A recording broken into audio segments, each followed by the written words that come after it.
Let's add a way for miners to get their transaction rewards. First, we got to consider how these miner rewards are going to be constructed.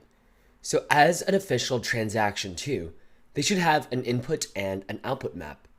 The output map is more straightforward because it can consist of one key and value.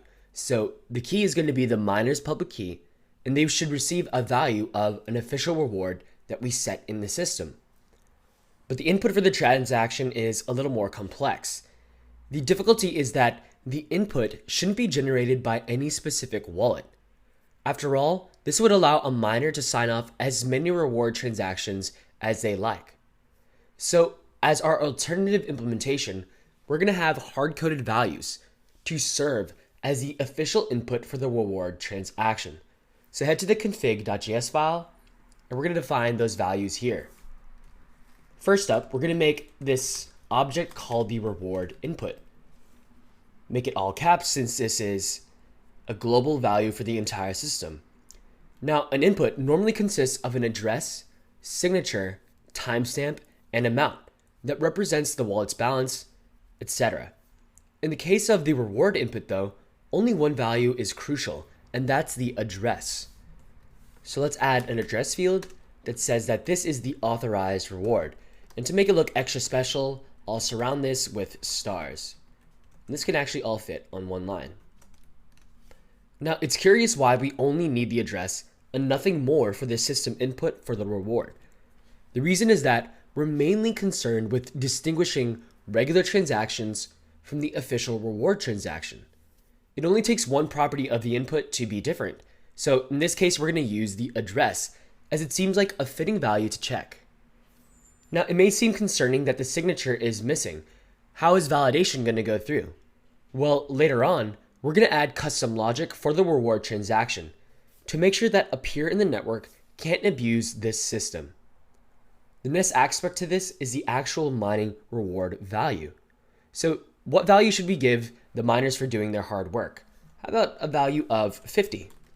Seems fitting considering that the starting balance is 1,000, so every new block that will be added, the miner is going to get 50 currency.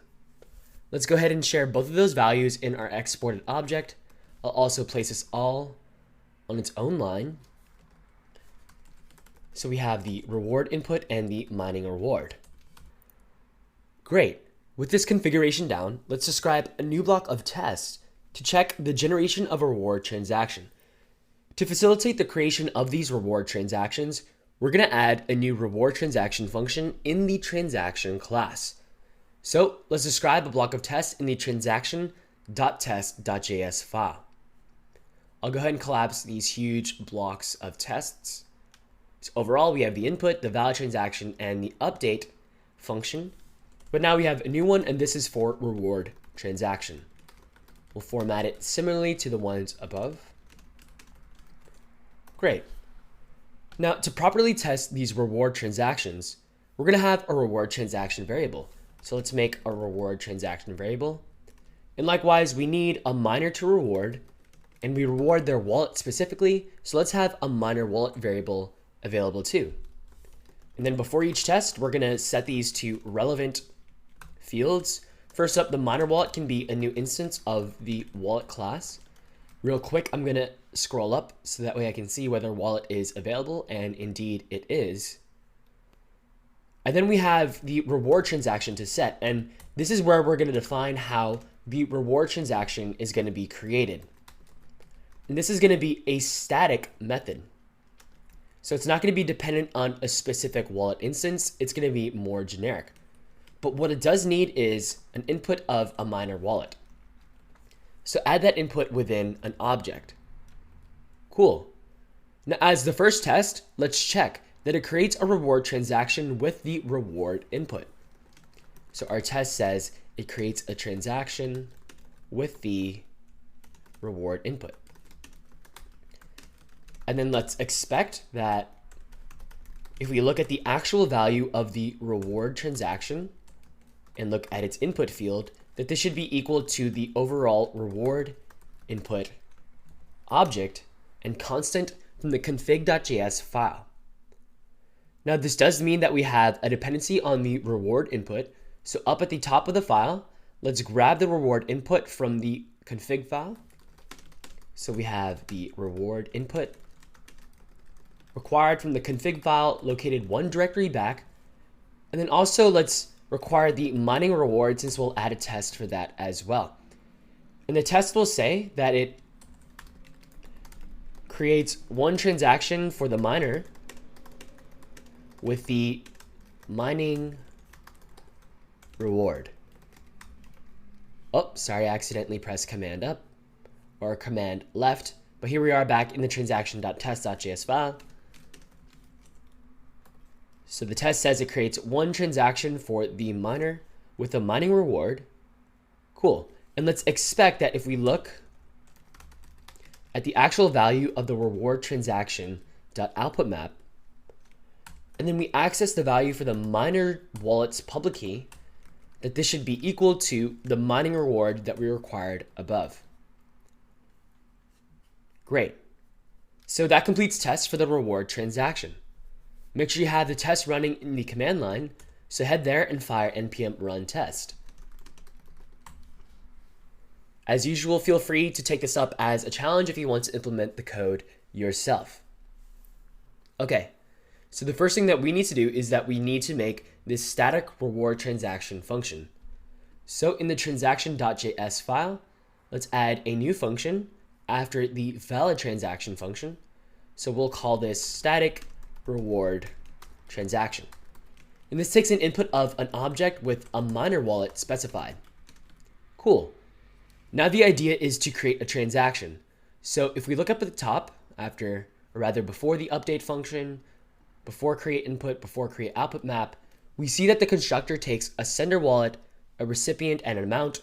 It makes an ID, and then it sets an output map and an input based off of sending those values to the local create output map and create input functions. However, when we create this input, it tries to create a signature by calling senderWallet.sign. But we don't want the special reward transaction to try and generate an input signature. Nor do we want the output, for that matter, to create a calculated amount for the miner wallet and the recipient. We want this to be a hard-coded input and a hard-coded output map for the transaction values. So one way we can accomplish this is by adding new variables within the constructor that can override this create output map and create input setting. So those variables are going to be also output map as well as input. Okay, and the idea is that if these values are defined, instead of calling this.create output map and this.create input, we'll use those pass and output map and input map values.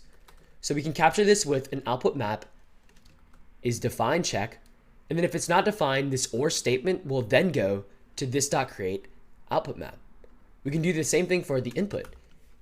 This.input will equal input, but if that is not defined, the or statement allows you to go to this.create input. All right, neat.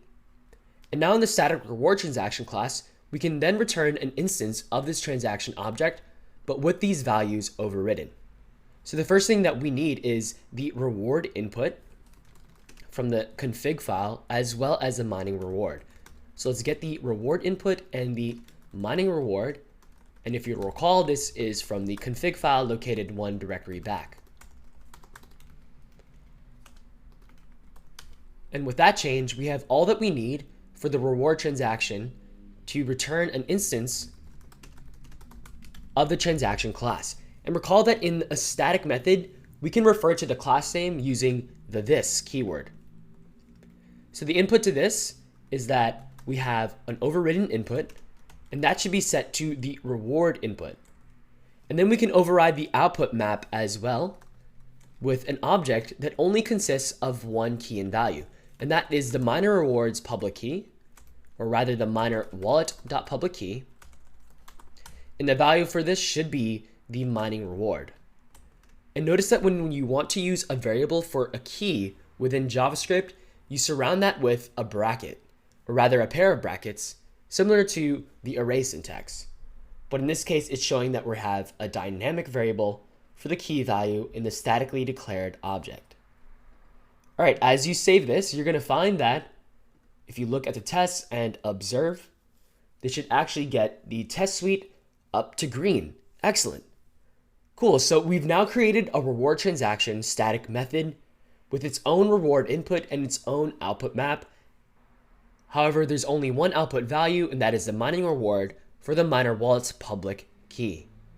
Cool. One benefit of this pattern is that even though it overrides the input and the output map, if you look above, a unique transaction ID is still going to be set because this line hasn't been overridden. All right, this completes step 2 of the mine transactions method. We now have a way to 1. Grab valid transactions, and 2. Generate a reward transaction for the miner. Steps 3 and 4 are to add the block to the chain and then broadcast that. So we already have methods which accomplish both of those functionalities.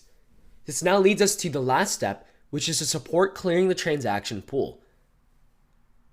Let's tackle that next.